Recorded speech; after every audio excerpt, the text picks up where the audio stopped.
So, what did I learn this weekend? So this previous weekend, I had the blessing and opportunity to be able to play in Amarillo, Texas. The lovely people there in Amarillo, Texas are so dope. I just want to say that, like, it was just a pleasure to be there and just be able to share, like, what I do for music. Cause like I was there and I basically did a whole show. But I had a very interesting experience getting there. So as I briefly started to tell you guys with the Twitch stream, I basically left here off of the Twitch stream last Thursday doing I had a priority of basically finishing the remix project of music. And was it filmed? I believe there is film. The whole thing got captured on film. I did a show. Yes, I did do a show. I'm gonna show you guys a little picture. I have a picture from Hoodoo Festival.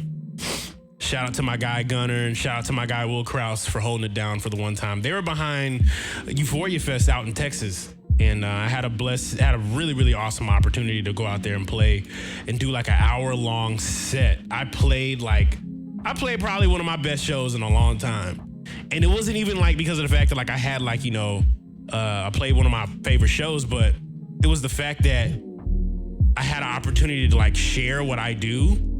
And this is just a slight picture of what it looked like. You know, the crowd was definitely locked in.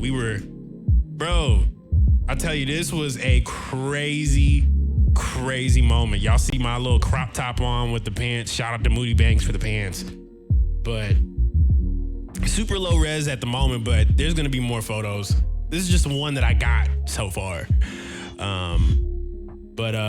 Yeah, so what was crazy about that is the fact that literally I got there after spending all day working on the working on the remix project. Remix is volume 6. And if you guys haven't checked that out, go check it out. It's in my link tree. But I spent the whole day working on that and my set. I got to Amarillo, Texas. Now, this is the craziest part, all right? This is where the story begins.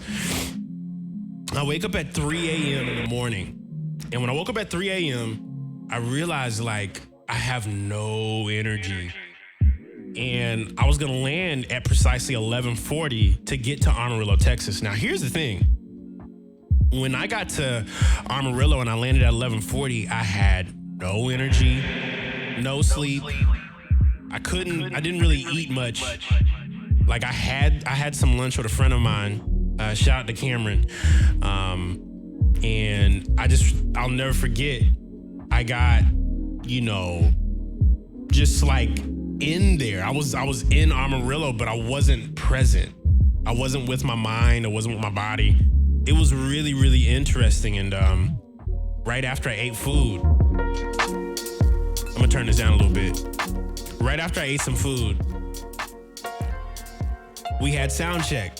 And this is the craziest part, guys. Watch this. I went to go to the stage to do sound check and I had everything plugged in. I had my whole set prepared. And I'll never forget, I was like not feeling it. Like, y'all never like wake up one day and just not feel it? You know, like I was genuinely like sitting on the drums and I kid you not, I'm like hitting the snares, I'm doing my rudiments, and no matter what I was doing, I was not present with whatever was going on. I was trying to like keep up on beat, but I felt like I was struggling a little bit. And I was just like, yo, I'm not there. I'm just not there right now. And so I just remember I had about like 3 hours before the set. Shout out to the new member. Hold on. Shout out to 9. That's a big name. Welcome to the club. My bad for interrupting the story, but wanted to say hello.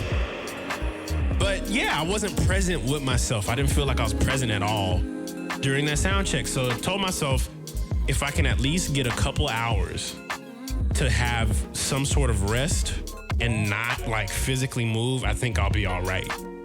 So I got back to the hotel room.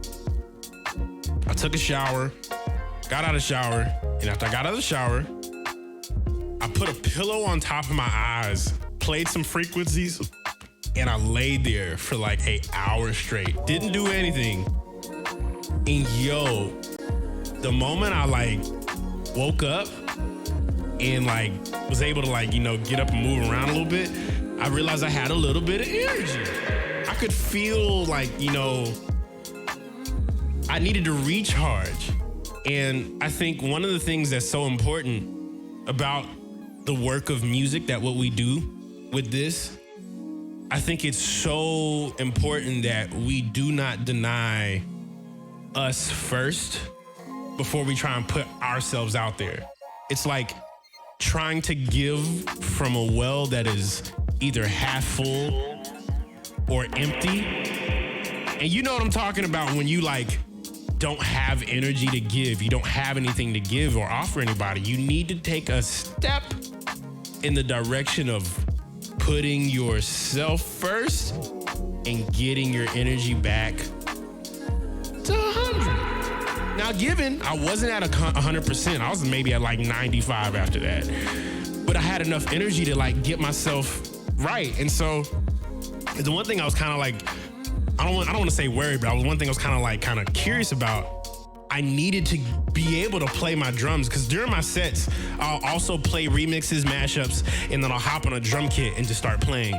And one of the things about me playing drums, I have this thing where I've been playing for years. Like I've been playing since I was a little boy in church, like knee high to now, okay?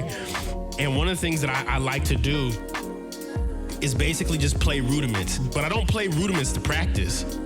I play rudiments to not think about the moves. So even though I'm doing this should feel like walking or talking. I'm not thinking too much about it. I can communicate with you guys while I'm also doing this. And the moment it locks in, I don't have to think. So I did this for like maybe 10 minutes with the drumsticks. I just practiced the basic rudiment until it felt like I felt comfortable after that. And what's crazy is, I got to the stage, right? I had a whole fit on. I got to the back of the stage and I was like, I know I can do this show without the energy that I normally have, but I'm gonna need one more thing. And shout out to Will Krause for bringing a yerba mate to the stage. I got a yerba mate right before I went on, and I had the craziest show of my life. Bro, okay, let me just explain to y'all how crazy this was, right? There was a moment where I was playing, and like, I was like, throw your hands up. Wait, it was beautiful, bro. It was beautiful. And what's crazy is I learned a lot about crowd control. Yes. Now, mind you, this is not a yerba mate ad, but that was the craziest pick-me-up I've ever had in my life.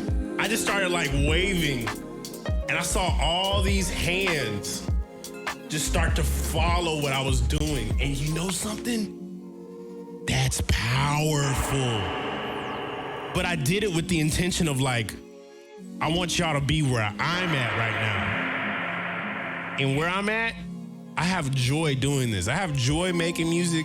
And I think more so than anything behind like, not being able to like play or not be able to feel, I want people to know that I have joy behind this thing that is like fueling my all moves. All this is fueled by joy. Joy to just have fun in making music. And so I remember I talked to a friend of mine right after the show, and she was like, how did you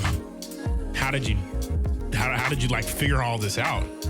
And the one thing that I came to figure out was back in 2018, my buddy Paul, shout out to Paul Mipsa Jr., AKA Cowboy Killer on Instagram. He's my He's my brother for life, man. I remember I told him I was going to be going on tour with Sango back in 2018. And I'll never forget, he was like, we're going to work on this set until we're going to work on this set until you get comfortable playing your music in front of people. And the one thing I like to equate that to is doing one kick 1,000 times. I don't know if you guys have ever heard the term that goes, never fear the man that practices 1,000 kicks, but fear the man that practices one kick 1,000 times. I felt like I practiced that one kick 1,000 times, and I knew what I needed to do in order to be in my best version of myself. Not just for the show, but for me and myself and my happiness and joy of creating music. So, man, it was really, really fun. And if this is for you, one of the things I would definitely say, take I thought it was 10,000 though.